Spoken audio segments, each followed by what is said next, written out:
That's it. I mean, look, you low, lower low, lowest low, bullish divergence into class. It was a class A divergence on both, and then like on your MACD when you made a slightly lower low, the short of the thrust, I believe. Let me make sure that's right. Yes, the shortening of the thrust. For like when you make those like lower lows, dude, like this for instance, okay? This is like a perfect example. This is going to the daily here, and we're going on Bitcoin, and we're going way back. We're going way back, man. So this is Bitcoin. Everything gets screwed up, man. That log. All right, so here's Bitcoin. And this was like May of 2018 all the way down to June 29th, 2018. So you notice like the amount, the distance of the descent we got, right? We'd been getting. Right, look at that, man. Big dump, big dump. Big dump, man. Like, look, every time it's about the same. But something occurred. Something occurred where the sell-off, and really, you can't just do it by itself, but the shortening of the thrust, these impulses, and the impulses get really, really small compared to the ones before them.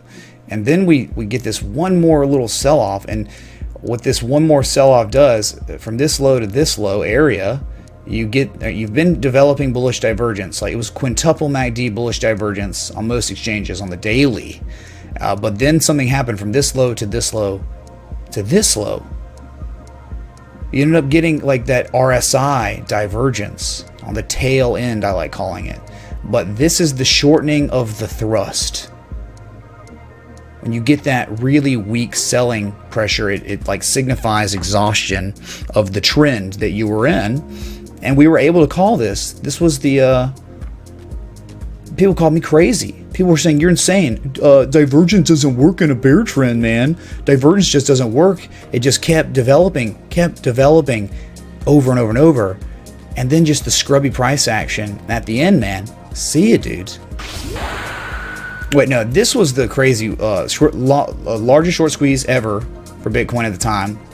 We were really able to call that because of the short chart. It was insane, dude. It was insane, and we had the crazy bullish divergence on both oscillators. We're tripping through time, man. This is so educational. Like, what's the problem, dude? Bitcoin's okay. It's sitting at 10,631. We'll be okay, man. All right.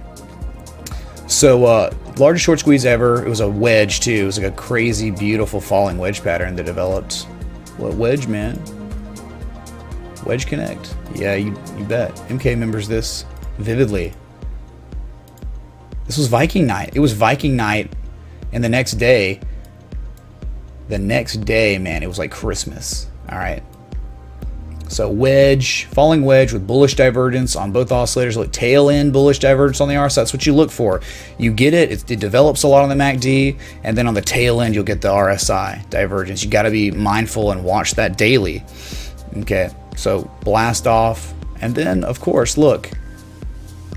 Oh yeah, you love it, man. You love it, man. What is that? A rising wedge with bearish divergence on both oscillators? Get out of here! Get out of here, man. Okay.